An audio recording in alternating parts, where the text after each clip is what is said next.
பாத்தீங்களான்னு இந்த ரேஸ் எல்லாம் நிஜமா சண்டை போடுறத விட கஷ்டமா இருக்கு. ஆனா இந்த ரேஸ் தான் அந்த குற்றத்தை நீ எதிர்த்து போராடுறதுக்கு உதவியா இருக்கும். தெரியும் தெரியும். அப்படின்னா வாயை மூடிட்டு அடுத்த ரேஸ்க்கு நீ ரெடி ஆகு. நமக்கு சில கியர்ஸ் தேவை, அப்பதான் லெவல் 2க்கு நம்மளால முன்னேற முடியும். இங்க பாரு மாடரேட், அவனை நான் பாத்துட்டேன், பின்தொடர்ந்து போய்கிட்டே இருப்பேன். நான் மட்டும் லெவல் 3 காம்படிஷனுக்குள்ள என்டர் ஆயிட்டா நமக்கு ஏகப்பட்ட கியர்ஸ் கிடைக்கும்ல, கூடவே பாயிண்ட்ஸும் தான். என்ன லெவல் 3 நான் சொன்னேன்? நடக்கிற காரியமா பேசு. இதெல்லாம் நம்மால முடியுமா என்ன?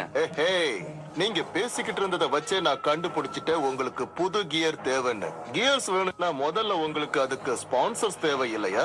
ஸ்பான்சர்ஸா? அதுவும் எனக்கா? ஓ ஆர்த்தோபன், நீ வளரும் ஒரு நட்சத்திரம். அது மட்டும் இல்லாம பென்னோட பையன். யார் வேணாலும் உனக்கு ஸ்பான்சர் பண்ண வருவாங்க. ஆமா, ஸ்பான்சர்ஸ் எல்லாமே ஃப்ரீயா கிடைக்கும்ல. நமக்கு ஏற்கனவே உங்க அப்பாவோட கியர் இருக்கு, அது இல்லாம நம்ம ஒரு டீமா செயல்படுறோம். அதெல்லாம் இருக்கட்டும், இந்த ஆள் முத யாரு? நான் ஒண்ணு உங்களை வற்புறுத்தல. அது இருந்த உங்க வாழ்க்கைக்கு ரொம்ப உதவியா இருக்கும்னு நினைச்சேன். அதால நீங்க அதிகமா உழைக்கலாம், பயிற்சியும் கம்மியா பண்ணுனா போதும். அந்த மாதிரி ஒரு ஸ்பான்சர் தெரியுமா? ஆனா ஆர்த்தா, கொஞ்சம் என்ன பேச விடுறியா? இந்த விசிட்டிங் கார்டை வாங்கிக்க. இதுல இருக்கிற அட்ரஸ்க்கு போய் பாரு. மாட்ரேட், நான் தான் கேன் பேசுறேன். நான் சொல்ற விஷயத்த உங்க அப்பா கிட்ட சொல்லு. அவர் வலையில இப்ப ஆர்த்தோபன் விழ போறான்னு.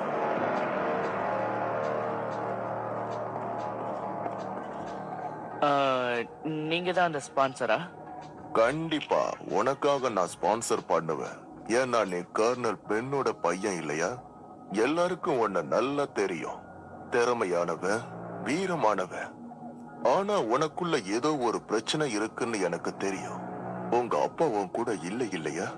ஆனா அவர் இடத்துல இருந்து நீ தான் எல்லாத்தையும் செய்யணும். விளையாடுறதுக்கு உனக்கு நேரம் இருக்காது. ஓய்வெடுக்க வந்தா எப்ப பார்த்தாலும் பயிற்சி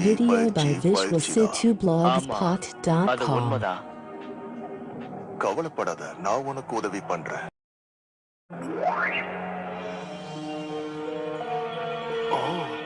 புது கியர். என்னால உன்னை ஒரு பிரபலமான ரேசரா மாத்த முடியும். ஆனா நீ செய்ய வேண்டியதெல்லாம் இந்த கியரை உன் மேக்ல போட்டு ட்ரை பண்ண வேண்டியதுதான். உனக்கு இது பிடிக்கலனா திருப்பி கொடுத்துடலாம்.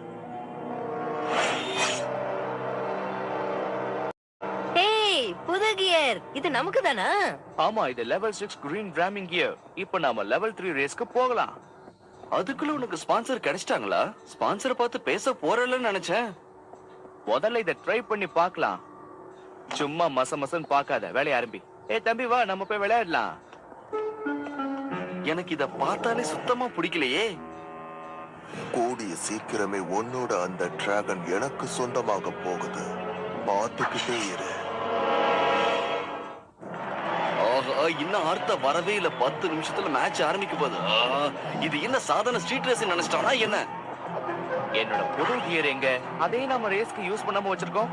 புது கியர்னு சொன்னையே, அதுதான் பிரச்சனையே. எடுத்தோன்னே ரேஸுக்கு யூஸ் பண்றது பிரச்சனை தான். அதனால நாளைக்கு சோதனை ஓட்டத்துல பாத்துக்கலாம். என்ன சொல்ற? நல்ல ஐடியா தானே? சோதனை ஓட்டமா? அதெல்லாம் யாருக்கு தேவை?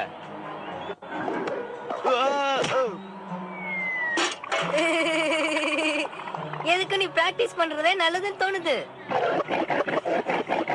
ஓவரா பண்ண மண்டேலே கொட்டுவேன். தாங்களே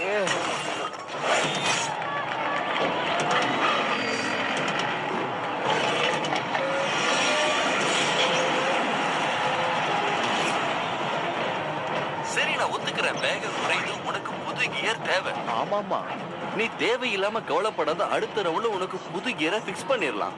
அதுவும் நான் கொண்டு வந்த புது கியரா இருந்தா நல்லா இருக்கும்.